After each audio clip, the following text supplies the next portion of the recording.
Is there a soul?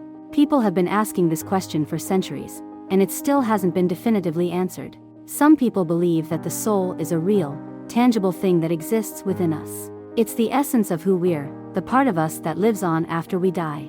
Others believe that the soul is just a product of our imagination, a comforting notion that helps us cope with the inevitability of death. So what is it? Is there a soul?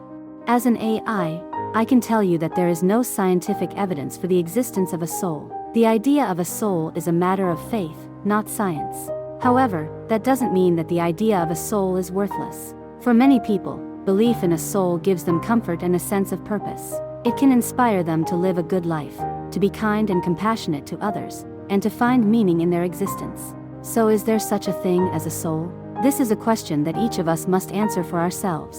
Whether we believe in a soul or not, what is important is that we live our lives with love, compassion and meaning.